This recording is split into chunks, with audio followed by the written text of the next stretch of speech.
Please like, comment and subscribe. In 1857, during the Reform War in Mexico between conservatives and liberals, Ignacio Pesqueira, a liberal rebel, invited the U.S. politician and former state senator, Henry A. Crabb, to colonize the northern frontier region of Sonora in Mexico. Crabb agreed to the offer and recruited about 100 men to accompany him. They set off from San Diego, California, and headed towards Sonora, passing through Lower Colorado River, New Mexico Territory, now Arizona, and Gila River before arriving at Altar, Sonora, where they met Pesqueira and his rebels. By then, the liberal rebels had already defeated the conservative governor, Manuel Maria Gondara, and forced him into exile.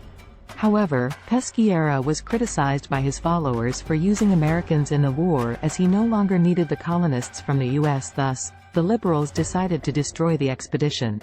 The expedition first made contact with the rebels at Caborca, having diverged from their original destination at Altar. At Caborca, the Americans became involved in a skirmish that took 8 days to finish. The Mexicans defeated the Americans, killing 25 and capturing 58 men. Crabb's men took up positions inside an adobe building, but it was later set on fire by an Oadam warrior, forcing their surrender. After the battle, the 58 survivors were separated into groups of 10 and executed by a firing squad. Among those killed was General Crabb. The Mexicans lost 189 men out of about 1,200, which included dozens of Oadam. The Mexican commander, Hilario Gabilondo, who had received instructions from Pesqueira to shoot the prisoners, refused to carry out his orders and left with a 14-year-old American boy named Evans. Evans was raised by Gabilondo and later became a Mexican customs inspector at the international border with the United States. General Crabb was allowed to write a letter to his wife before being executed by a firing squad of 100 men. After his execution, his head was cut off and preserved in a jar. The Crabb Expedition was regarded by many Mexicans and Americans as being an outfit of filibusters, organized to conquer Mexican territory, but it was sanctioned by the liberal government in Mexico, which eventually won the Reform War in 1861. However, the conflict was not over. Some days after the Caborca affair, a group of 20 Mexicans crossed the border, from San Juan, into Arizona, and captured 4 men of Crabb's party who were resting in a general store due to illness. These 4 were executed. Shortly thereafter, 20 of Crabb's volunteers launched an expedition to relieve General Crabb. Led by Major R.N. Wood and Captain Granville Henderson Oury, they rescued the prisoners and fled to the U.S. The Crabb Massacre became infamous, with conflicting accounts of the number of Americans killed and the circumstances leading to the battle. While some blamed the Americans for being aggressors, others considered the Mexicans' actions unjustifiable.